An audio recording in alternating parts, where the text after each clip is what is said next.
जवळ पुढं आपल्या जवळ इथे लातूरला जगद्गुरु तुकोबरायांचा 375वा, संत श्रेष्ठ ज्ञानोबरायाचा 750वा, संत श्रेष्ठ सावता महाराजाचा 775वा, संत श्रेष्ठ नामदेव महाराज यांना 675 वर्ष पूर्ण होतात. आणि संत श्रेष्ठ जनाबाई ह्या धनगर समाजाच्या होत्या, पण कोणी न्यायच नाही दिला. महाराज जनाबाईंचा उत्सवच कुठं कोणी केला नाही. आणि मग नामदास महाराज म्हणजे हे बघा, आम्ही साधी माणसं करतो, तुम्ही जर न्याय दिला, तुम्ही सगळे जर महाराज मंडळी एकत्र आले तर जनाबाईंचा खूप मोठा उत्सव होईल.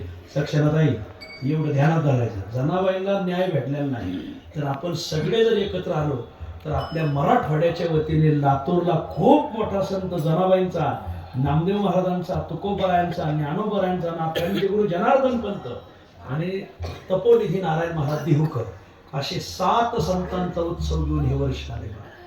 हे वर्ष सामान्य खूप भाग्याने वर्ष आपल्याला आलं होतं. आणि या वर्षामध्ये आपल्याला ह्या उत्सवाला सगळ्यांना जायचंय. तर तारीख आहे 22 फेब्रुवारी ते 2 मार्च आणि 21 फेब्रुवारीला जगद्गुरु तुकोबरायांच्या पादुका, नामदेव महाराजांच्या पादुका, जनाबाईंच्या पादुका आणि संत गोरोबा काकांच्या पादुका, या सर्व संतांच्या पादुका, सकल संतांच्या पादुका हेलिकॉप्टरने लातूरला येणार आहे.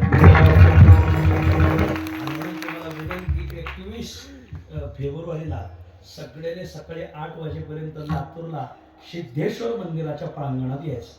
तिथं सकाळी एक कीर्तन होईल, 6 ते 8 कीर्तन आहे. 8 वाजता पादुकांचं आगमन. आणि मग पादुकांचं आगमन झाल्यावर तुकोबरायांना 375 वर्ष पूर्ण होतात. आणि मग 375 वारकरी पुढे चालणार पताका घेऊन, त्याच्या पाठीमागे 375 महिला कळस घेऊन, त्याच्या पाठीमागे 375 महिला तुळस घेऊन, त्याच्या पाठीमागे 375 कीर्तनकार फेटे बांधून, त्याच्या पाठीमागे 375 मृदंगाचार्य मृदंग घेऊन, त्याच्या पाठीमागे 375 चोपदार दंड घेऊन, त्याच्या पाठीमागे 375 तुकाराम टाळ घेऊन, त्याच्या पाठीमागे 375 तुकाराम नावाच्या व्यक्ती, 750 ज्ञानदेव किंवा ज्ञानेश्वर नावाच्या व्यक्ती, 675 नामदेव नावाच्या व्यक्ती, 675 जनाबाई नावाच्या महिला, 450 जनार्दन पंत नावाची माणसं, जनार्दन नावाची, 375 तुकाराम नावाच्या व्यक्ती, 375 नारायण नावाच्या व्यक्ती आणि भेटले तर 775 सावता नावाच्या व्यक्ती. म्हणजे हे सगळे भेटल्या. अख्ख्या मराठवाड्यात एवढे भेटायला काही जड गेलं नाही, खूप भेटले. त्यांच्या सगळ्यांची नाव नोंदणी झालेली.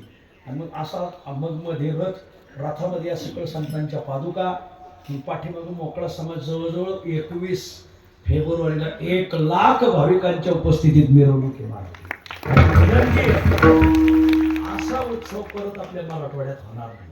आणि पहिला लातूरला धाराशिव जिल्हा होता, नंतर लातूर झाला. म्हणजे आपल्याच जिल्ह्यात असं धरून चला. तर सर्वांना विनंती आहे, आपण 21 फेब्रुवारीलाच मुक्कामी या. आणि मग संध्याकाळी कीर्तन होईल 21 फेब्रुवारीला आणि 22 फेब्रुवारीपासून 2 टाइम कीर्तन होणार. खूप हजारोनी माणसं पारायणाला येतात. ना कोणी हजारोनी बोलायचंच नाही, ना कोणी. मी माझ्या माहितीनुसार आशिया खंडात ना 1 नंबरचा उत्सव लातूरचा. सकाळून 100 गावांच्या भाकरी आहेत, संध्याकाळून 100 गावांच्या भाकरी. एका गावाने 5000 भाकरी द्यायच्या, तसं नियोजन आहे. मोठं गाव असेल तर 10,000. आणि मग अशा सकाळून जवळजवळ 7-8 लाख भाकरी येणार, संध्याकाळी 7-8 लाख भाकरी येणार. आणि मग सकाळी 4 ते 6 काकडा भजन, 6:30 ते 11 संगीत गाथा पारायण, एका भंगाने 1 चाल. अरे नुसतं नाचू नाचू पारायण. तुम्ही नियोजनच पाय हो. बर 11 ते 12:30 लातूर जिल्ह्यात कीर्तन आहे. 12:30 वाजता भाकरी येतील आणि जे अन्नदान चालू आहे मग दिवसभर. आणि मग दुपारी 3 ते 4 हरिपाठ, 4 ते 6 संत तुकाराम महाराजांचं चरित्र आपल्याला ऐकायला भेटतात. आणि 6 ते 8 महाराष्ट्रातल्या सगळ्या अभ्यासकांची कीर्तनं. आदरणीय चंद्रशेखर महाराज देगलूरकर, आदरणीय बंडातात्या कराडकर, आदरणीय महादेव महाराज राऊत, आदरणीय एकनाथ महाराज सदगीर, आदरणीय देहूकर महाराज, आदरणीय वास्कर महाराज, अशी वजनदार कीर्तन तुम्हाला संध्याकाळच्या सत्रात ऐकायला भेटणार. संध्याकाळची कीर्तन संपली का संध्याकाळी परत 100 गावाच्या 7 ते 8 लाख भाकरी आणि संध्याकाळी आमटी महोत्सव ठेवला. महाराष्ट्रात जेवढे प्रसिद्ध आमटी बनवणारे आचारी त्यांना बोलवले. पहिल्याच दिवशी जगद्गुरु तुकोबरायांच्या मावळातली आंबळ्याची आमटी ते आचारी येऊन करणार आहेत. आपली खर्च आपल्यालाच करायचे, भजी करून देणार आहे. बरं, दुसऱ्या दिवशी नगर तालुक्यातली आगळगाव आमटी, तिसऱ्या दिवशी जुन्नरची आण्याची आमटी प्रसिद्ध आहे. यावर्षी आण्याच्या आमटीला 25 लाख रुपयाचा मसाला लागला मला. म्हणजे नियोजन कसं असेल बघा आण्याला. त्या आण्याच्या आमटीवाले येणार आहेत आज आमटी करायला. चौथ्या दिवशी कर्जतची शिपी आमटी, 5व्या दिवशी पंढरपूरची बाजार आमटी, 6व्या दिवशी आमच्या शेवगावची शिवोरी आमटी आणि 7व्या दिवशी अख्ख्या मराठवाड्याला बोर सुलीवरण. धोरण वरण सगळं सगळं. त्या थोर माकणीला एक येसरवडी बनवतात. तो एक दिवस असे सुंदर नियोजन ती करणारी माणसं आहेत मला. आम्ही काय करीत नाही, आम्ही आपलं टाळ घेऊन बाबा. आणि खूप सुंदर नियोजन आहे. अख्खा मराठवाडा उतरणार आहे लातूरला. लातूर पासून जवळ कृषी उत्पन्न बाजार समिती खंडापूर इथं हा महामहोत्सव संपन्न होणार आहे.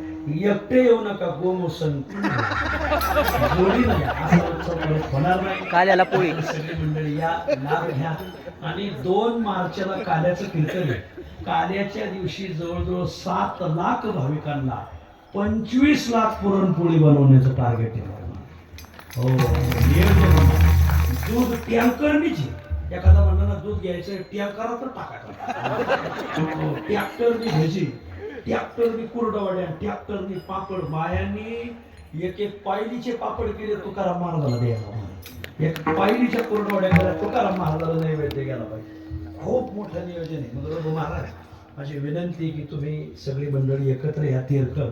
आणि एवढ्या सकाळ संतांच्या पादुका येतात तर आपल्या गोरोबा काकांच्याही पादुका त्यात आल्या पाहिजे अशी विनंती तुम्ही आमच्याकडे राहिले.